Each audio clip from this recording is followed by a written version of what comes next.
ತಿರುಪತಿ ಲಡ್ಡು ಕತೆ ಇನ್ನೂ ಮುಗಿದಿಲ್ಲ. ತಮಿಳುನಾಡಿನ ಪ್ರಸಿದ್ಧ ಪಳನಿ ದೇವಸ್ಥಾನದ ಕತೆ ಅಂತೆ.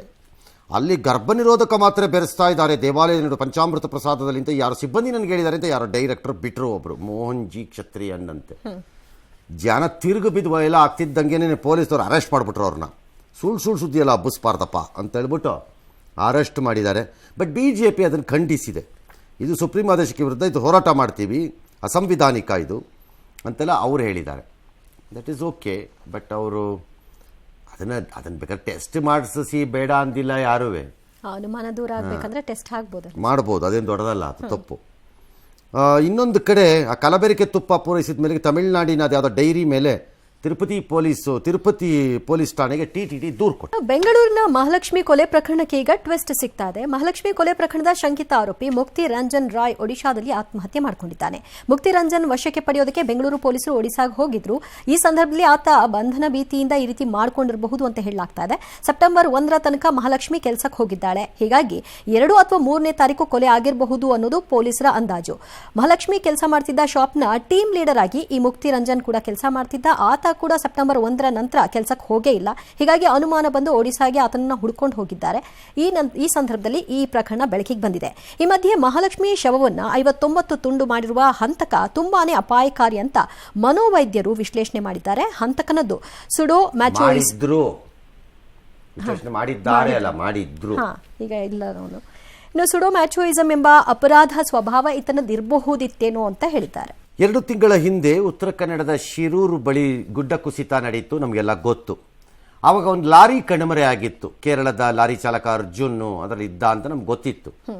ಈಗ ಅದನ್ನು 6 ದಿನಗಳಿಂದ ಕಾರ್ಯಾಚರಣೆ ಮಾಡಿ ಈಗ ಬಾರ್ಜ್ ಮೂಲಕ ಆ ಲಾರಿನ ಎತ್ತಿದ್ದಾರೆ. ಎತ್ತಿದಾಗ ನಜ್ಜುಗುಜ್ಜಾಗಿ ಹೋಗಿದೆ ಲಾರಿ ಆ ಮಣ್ಣು ಕುಸಿತದಲ್ಲಿ. ಅದ್ರೇನಪ್ಪ ಅಂದರೆ ಅವನ ಮೃತದೇಹ ಕೂಡ ಒಳಗಡೆ ಹಾಗೆ ಕೊಳೆದ್ಬಿಟ್ಟು ಹಾಗೆ ಸಿಕ್ಕಿದೆ. ಈಗ ಮರದ ದಿಮ್ಮಿ ಸಾಗಿಸ್ತಾ ಇದ್ದಾಗ ಗಂಗಾವಳಿ ನದಿಯ ಪಾಲಾಗ್ಬಿಟ್ಟಿದ್ರು. ಇದರಲ್ಲಿ ನಾಪತ್ತೆ ಆಗಿರೋ ಶಿರೂರಿನ ಜಗನ್ನಾಥ ನಾಯಕ, ಗಂಗೆಕೊಳ್ಳದ ಲೋಕೇಶ್ ನಾಯಕ ಅನ್ನೋರು ಸುಳುವು ಮಾತ್ರ ಇನ್ನೂ ಸಿಕ್ಕಿಲ್ಲ. 1 ಕೇಸ್ ಸಾಲ್ಡ್, 2 ಮೋರ್ ಬಾಕಿ ಇದೆ. ಕೋಲಾರದ ತಮಕಾ ಬಳಿಯ ಹೆದ್ದಾರಿ ಪಕ್ಕದಲ್ಲಿ ಕಂಡುಬಂದ ಖಾಲಿ ಸೂಟ್ ಕೇಸ್ ಒಂದು ಇಡೀ ಜಿಲ್ಲೆಯ ಜನರ ಆತಂಕವನ್ನು ಹೆಚ್ಚು ಮಾಡಿತು. ಸ್ಫೋಟಕ ಇರುವ ಶಂಕೆ ಆತಂಕದಲ್ಲಿ ಪೊಲೀಸರು ಸತತ 4 ಗಂಟೆ ಕಾರ್ಯಾಚರಣೆ ನಡೆಸಿದ್ರು. ಕಡೆಗೆ ಅದರಲ್ಲಿ ಸ್ಫೋಟಕ ಇಲ್ಲ ಅನ್ನೋದು ಖಚಿತವಾಯಿತು. ಬಾಂಬ್ ನಿಷ್ಕ್ರಿಯ ಪಡೆಯಿಂದ ಸೂಟ್ ಕೇಸ್ ಅನ್ನ ಸ್ಫೋಟಿಸಿದ್ರು. ಬೀಪ್ ಸೌಂಡ್ ಬರ್ತಾ ಇತ್ತು. ಹಾಗಾಗಿ ಬೀಪ್ ಸೌಂಡ್ ಯಾವುದು ಅಂತ ಚೆಕ್ ಮಾಡಿದಾಗ ಕ್ರೌನ್ ಕಂಪನಿಯ ಸೂಟ್ ಕೇಸ್ಗೆ ಅತ್ಯಾಧುನಿಕ GPS ಸೆನ್ಸಾರ್ ಅನ್ನ ವ್ಯವಸ್ಥೆ ಮಾಡಿದ್ದಾರಂತೆ. ಇನ್ ಕೇಸ್ ಅದೇನಾದ್ರೂ ಕಳ್ತನ ಆದ್ರೆ ಮಾಲೀಕರಿಗೆ ಅದು ಸೈರನ್ ಮೂಲಕ ಈ ಸಂದೇಶವನ್ನು ಕೊಡುತ್ತಂತೆ. ಹಾಗಾಗಿ ಬಹುಶಃ ಇದು ಕಳ್ತನ ಆಗಿರಬಹುದೇನೋ ಅನ್ನೋದು ಪೊಲೀಸರ ಅಂದಾಜು. ಈ ಒಂದು ಬ್ರೀಫ್ ಕೇಸಿಂದ ಒಂದು ಅಲಾರಾಮ್ ಶಬ್ದ ಕೇಳಿ ಬರ್ತಾ ಇತ್ತು. ಎಕ್ಸ್ರೇ ಡಿವೈಸ್ ಅಲ್ಲಿ ಅದು ಏನಿದೆ ಅಂತ ಚೆಕ್ ಮಾಡಿಕೊಂಡು ಅದರಲ್ಲಿ ಏನು ಇಲ್ಲ ಅಂತ ದೃಢಪಟ್ಟಿದ್ರ ನಂತರ ಒಂದು ಕಾರ್ಡೆಕ್ಸ್ ಹಾಕಿ ಡಿಟೋನೇಟ್ ಮಾಡಿದ್ದೀವಿ. ಇದು ಒಂದು ಸ್ಮಾರ್ಟ್ ಬ್ರೀಫ್ ಕೇಸ್ ಆಗಿರೋದ್ರಿಂದ ಯಾರೇ ಇದನ್ನ ಓಪನ್ ಮಾಡೋಕ್ಕೆ ನೋಡಿ ಫೇಲ್ ಆದಮೇಲೆ ಈ ಒಂದು ಅಲಾರಾಮು ಶಬ್ದ ಮಾಡುತ್ತೆ. ಯಾವುದೇ ರೀತಿಯ ಆತಂಕಕ್ಕೆ ಇಲ್ಲಿ ಸಾರ್ವಜನಿಕರು ಒಳಗಡೆ ಏನು ಇರ್ಲಿಲ್ವಾ, ಏನಿತ್ತು ಅನ್ನೋದು ಗೊತ್ತಿಲ್ಲ ಸರ್. ಸ್ಪೋರ್ಟ್ಸ್ ಇದ್ದಾರೆ. ಎಕ್ಸ್ರೇ ಮಾಡ್ಬಿಟ್ಟು ನೋಡಿದ್ವಿ, ಒಳಗಡೆ ಏನು ಇಲ್ಲ ಅಂತ. ಸ್ಫೋಟಕ ಇದ್ದಿದ್ದು ಸ್ಫೋಟಕದ ಯಾವುದೇ ಅಂಶಗಳು ಇರಲಿಲ್ಲ. ಸ್ಫೋಟಕ ಅಲ್ಲ, ಬೇರೆ ಏನಿತ್ರಪ್ಪೋ ಅದರಲ್ಲಿ ಇಲ್ಲ ಅಂದ್ರಲ್ಲ ಅವರು. ಆಲ್ರೈಟ್, ಆ ಥರದ್ದು ಇದೆ. ಅಲ್ಟ್ರಾ ಮಾಡರ್ನ್ 4, 5, 6 ಸೆಕ್ಯೂರಿಟಿ ಲೆವೆಲ್ಸ್ ಅಲ್ಲಿ ಕೆಲವು ಬ್ರೇಕ್ಫಾಸ್ಟ್ಸು ಮತ್ತು ಲಾಕರ್ಗಳಿಗೆ ಈಗ ವ್ಯವಸ್ಥೆಗಳು ಬಂದಿದೆ. ಅಂದರೆ ನೀವು ಒಂದು ನಂಬರ್ ಕೊಡಬೇಕು, ಫಿಂಗರ್ ಪ್ರಿಂಟ್ ಕೊಡಬೇಕು, ಐ ಸ್ಕ್ಯಾನರ್ ಏನೋ ಇರುತ್ತೆ, ಆ ಥರದ್ದು ಏನೇನೋ ಇದೆ ಅದಕ್ಕೆಲ್ಲ. ಏನೋ ಈ ಹಿಂದೆ ಬೆಂಗಳೂರಿನ ಜೀವನಾಡಿಯಾಗಿದ್ದ ತಿಪ್ಪಗೊಂಡನಹಳ್ಳಿ ಜಲಾಶಯದ ಪರಿಸರ ಈಗ ಮಲಿನಗೊಂಡಿದೆ. ಕಾರಣ ಬೆಂಗಳೂರು ಕಾರ್ಖಾನೆಗಳ ಕಲುಷಿತ ನೀರು ಅರ್ಕಾವತಿ ನದಿಯನ್ನು ಸೇರುತ್ತಿದೆ. ತಿಪ್ಪಗೊಂಡನಹಳ್ಳಿ ಜಲಾಶಯ ಸಮೀಪದಲ್ಲೇ ಇರುವ ಕನಮನಹಳ್ಳಿ ಕೆರೆಗೆ ಹರಿಯುವ ನದಿ ಉದ್ದಕ್ಕೂ ದೊಡ್ಡ ಪ್ರಮಾಣದಲ್ಲಿ ನೊರೆ ಬಂದಿದೆ. ಜಲಚರಗಳಿಗೆ ಹಾನಿಯಾಗತ್ತೆ, ಗಾಳಿ ಕಲುಷಿತಗೊಳ್ಳುತ್ತೆ, ಎಲ್ಲ ಹಾಳಾಗೋಗುತ್ತೆ ಅಂತ ಸ್ಥಳೀಯರೆಲ್ಲ ಆತಂಕ. ಹಾಗಾಗಿ ಸುತ್ತಮುತ್ತಲಿನ ಜನ ಎಲ್ಲ ಹೋರಾಟಕ್ಕೆ ತಯಾರಿಯಾಗಿದ್ದಾರೆ. ಗುಡ್, ಎಲ್ಲರೂ ತಯಾರಿ ಆಗಿ, ತಪ್ಪು ಅಂತಲ್ಲ. ಎಲ್ಲಿಂದ ಬರ್ತಿದೆ ಅನ್ನೋದನ್ನು ಯಾರೊಬ್ರು ಕಂಡುಹಿಡಿಬೇಕಲ್ಲ. ಬೆಂಗಳೂರಿಗೂ ನೊರೆಗೂ ಒಂದು ಸಂಬಂಧ ಇದೆ, ನಮಗೇನು ಹೊಸದಲ್ಲ. ಈ ಬೆಂಗಳೂರಲ್ಲಿ ಒಂದು ಭಾಗದಲ್ಲಿ ಇದ್ದಕ್ಕಿದ್ದಂತೆ ಬೆಟ್ಟೋಪಾದಿಯಲ್ಲಿ ಬೆಟ್ಟದ ರೀತಿಯಲ್ಲಿ ಬರ್ತಾ ಇರಲಿಲ್ವಾ ನೊರೆಗಳು, ಆ ಥರ ಇದೆ. ಸಮ್ ಕೆಮಿಕಲ್ ಕಂಟ್ಯಾಮಿನೇಷನ್ಸು ಮಳೆಗಾಲಗಳು ಜಾಸ್ತಿ ಆದಾಗ ಹೆಚ್ಚಾಗತ್ತೆ, ಮಳೆಗಾಲದಲ್ಲಿ ಹೆಚ್ಚಾಗತ್ತೆ. ಮತ್ತು ಅದನ್ನು ಕಂಡುಹಿಡಿಬೇಕಾದಂಥ ಪೊಲ್ಯೂಷನ್ ಕಂಟ್ರೋಲ್ ಬೋರ್ಡೋ ಇಂಡಸ್ಟ್ರೀಸ್ ಡಿಪಾರ್ಟ್ಮೆಂಟೋ ಯಾರೊಬ್ರು ಕಂಡುಹಿಡಿಬೇಕು. ಏನು ಕಂಡು ಹಿಡಿದ್ರೆ ಆಯಿತು, ಏನೀಗ ಅರ್ಜೆಂಟ್ ಏನಾಯ್ತು ಈಗ ಜನ ತಾನೇ ಅನುಭವಿಸ್ತಾ ಇರೋದು. ಬೆಂಗಳೂರಿನವ್ರನ್ನ ನಂಬ್ಕೊಂಡು ಸುಮ್ಮನಿರಬೇಡಿ, ರೇಟ್ ಎಲ್ಲ ಜಾಸ್ತಿ ಮಾಡೋಣ ಅಂತಿದ್ರಲ್ಲ ಮಂತ್ರಿಗಳು. ಹೌದು, ನಿಮ್ಮ ಬೆಂಗಳೂರಿನವ್ರ ಹಣೆ ಬರಹ ಅಷ್ಟೇ, ದುಡ್ದು ಕೊಡಿ, ಒದಿಸ್ಕೊಳ್ಳಿ ಎಲ್ಲರ ಕೈಲೂ. ಇವ್ರು ಕಂಗನಾ ರನಾವತ್ ಚಲನಚಿತ್ರ ತಾರೆ ಹೇಳಿದ್ರಲ್ಲ, MP ಕೂಡ 3 ಕಾಯ್ದೆ ವಾಪಸ್ ತಂದ್ಬಿಡೋಣ ರೈತರದ್ದು ಹಿತಕ್ಕೋಸ್ಕರ ಅಂದಿದ್ರು. ಎಲ್ಲ ಗಲಾಟೆ ಆಯಿತು. ಆಮೇಲೆ ಪಕ್ಷದವರೇ ಹೇಳಿದ್ರು, ಯಾಕ್ರಿ ಹಿಂಗೆಲ್ಲ ಮಾತಾಡ್ತೀರಿ ನೀವು ಅಂತ. ಅವ್ರು ಇವಾಗ ಹೌದಾ ಓಕೆ ನಾನು ಪಕ್ಷಕ್ಕೆ ಬದ್ಧವಾಗಿರ್ತೀನಿಪ್ಪ, ನಾನು ಹೇಳಿಕೆ ವಾಪಸ್ ತೊಗೊಂಡ್ಬಿಡ್ತೀನಿ, ಬೇಕಾದ್ರೆ ಯಾರಿಗಾರು ಹರ್ಟ್ ಆಗಿದ್ರೆ ಸಾರಿ ಅಂತ ಹೇಳಿದ್ರು. ಅಲ್ಲಿಗೆ ಸದ್ಯಕ್ಕೆ ನಿಂತಿದೆ. ಅವ್ರ ಪ್ರಕಾರ ಪ್ರಾಬ್ಲಮ್ ಸಾಲ್ವ್. ಗೊತ್ತಿಲ್ಲ ಮುಂದೆ.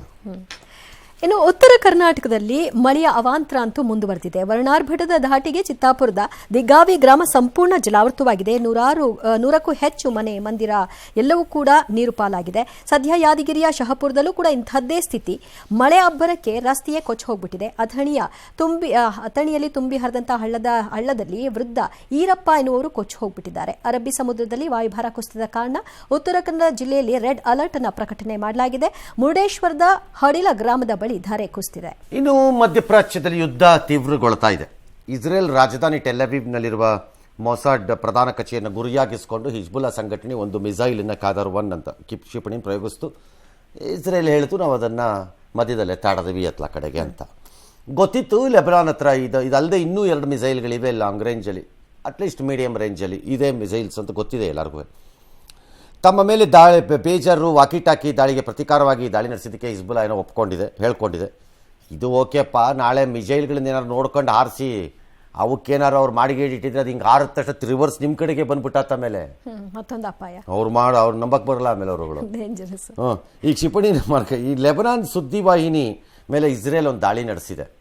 ಅದು ಏನಪ್ಪ ನ್ಯೂಸ್ ಓದ್ತಾ ಇದ್ರಂತೆ, ಆ್ಯಂಕರು ತೀವ್ರವಾಗಿ ಗಾಯಗೊಂಡಿದ್ದಾರೆ. ಅವ್ರ ಬಿಲ್ಡಿಂಗ್ ಮೇಲೆ ಆಗಿದೆ. ಓಹೋ ಸರಿ, ಭಯ ಆಗತ್ತಲ್ವಾ ನ್ಯೂಸ್ ಮಾಡಕ್ಕೆ. ನಮ್ಮಲ್ಲಿ ಆ ಪರಿಸ್ಥಿತಿ ಇಲ್ಲ. ಟಚ್ ಇನ್ನು ಅಮೆರಿಕಾದಲ್ಲಿ ಬಂದೂಕು ಸಂಸ್ಕೃತಿಗೆ ಕೊನೆಯೇ ಇಲ್ಲವಾಗಿದೆ. ಅರಿಜೋನಾದಲ್ಲಿರುವ ಕಮಲಾ ಹ್ಯಾರಿಸ್ ಪ್ರಚಾರ ಕಚೇರಿ ಮೇಲೆ ಕಳೆದ ರಾತ್ರಿ ಅಪರಿಚಿತ ದುಷ್ಕರ್ಮಿಗಳು ಗುಂಡಿನ ದಾಳಿ ನಡೆಸಿದ್ದಾರೆ. ಅದೃಷ್ಟವಶಾತ್ ಯಾರೂ ಇಲ್ಲದ ಪರಿಣಾಮ ಸಾವು ನೋವು ತಪ್ಪಿದೆ. ಮತ್ತೊಂದು ಕಡೆ ರಿಪಬ್ಲಿಕನ್ ಪಕ್ಷದ ಅಭ್ಯರ್ಥಿ ಡೊನಾಲ್ಡ್ ಟ್ರಂಪ್ ಕೊಲ್ಲಲು ಇರಾನ್ ಸಂಚು ರೂಪಿಸಿದೆ ಅಂತ ಅಮೆರಿಕ ಗುಪ್ತಚರ ಪಡೆಗಳು ಎಚ್ಚರಿಕೆ ಸೂಚಿಸಿವೆ. ಚೈನಾ ಒಂದು ಬ್ಯಾಲಿಸ್ಟಿಕ್ ಇಂಟರ್ಕಾಂಟಿನೆಂಟಲ್ ಬ್ಯಾಲಿಸ್ಟಿಕ್ ಮಿಸೈಲ್ ಇರಬೇಕು, ಅದು ICBM ಇರಬೇಕು. ಅದನ್ನು ಇವತ್ತು ಪ್ರಯೋಗ ಮಾಡಿದ್ದಾರೆ. ಪೆಸಿಫಿಕ್ ಮಹಾಸಾಗರದಲ್ಲಿ ಮಾಡಿದ್ದಾರೆ, ಯಶಸ್ವಿಯಾಗಿದೆ ಅಂತ ಹೇಳ್ಕೊಂಡಿದ್ದಾರೆ. ಅದು ಅಣ್ವಸ್ತ್ರ ಸಾಮರ್ಥ್ಯ ಕೂಡ ಅದಕ್ಕೆ ಇದೆ, ಅಣ್ವಸ್ತ್ರದ್ದು. ಇದು ಕೆಲವು ದೇಶ ಅಂದರೆ ಅಮೆರಿಕ, ಜಪಾನ್, ತೈವಾನ್ಗೆಲ್ಲ ಸ್ವಲ್ಪ ಆತಂಕ, ಯಾಕೆ ಇದನ್ನು ಈಗ ಮಾಡ್ತಾ ಇದ್ದಾರೆ ಇವರು ಅಂತ ಅವ್ರು ಹೇಳಿದ್ದಾರೆ. ಯಾವ ದೇಶದ ವಿರುದ್ಧನೂ ಅಲ್ಲ ಇದು ಅಂತ ಅವ್ರು ಹೇಳ್ಕೊಂಡಿದ್ದಾರೆ. ಆಲ್ ರೈಟ್, ಅವ್ರು ಹೇಳ್ಕೊಂಡಿರ್ತಾರೆ, ಹಾಗೆ ನಡೆಯುತ್ತೆ ದೇಶ ಪ್ರಪಂಚ. ಹಾಗೇನೆ ಇನ್ನು ಮುಂದೆ ಯಾರು ಏನು ಬೇಕಾದ್ರೂ ಮಾಡ್ಬೋದು ಇವಾಗಿನ ಮುಂದೆ ಪ್ರಪಂಚದಲ್ಲಿ, ಭೂಮಿ ನಾಶ ಆಗುವವರೆಗೆ. ಭೂಮಿ ನಾಶ ಆದಮೇಲೆ ಎಲ್ಲ ಒಟ್ಟಿಗೆ ಮಣ್ಣು ತಿಂದ್ರಾಯ್ತು, ಮಣ್ಣು ಸೇರಿದ್ರಾಯ್ತು.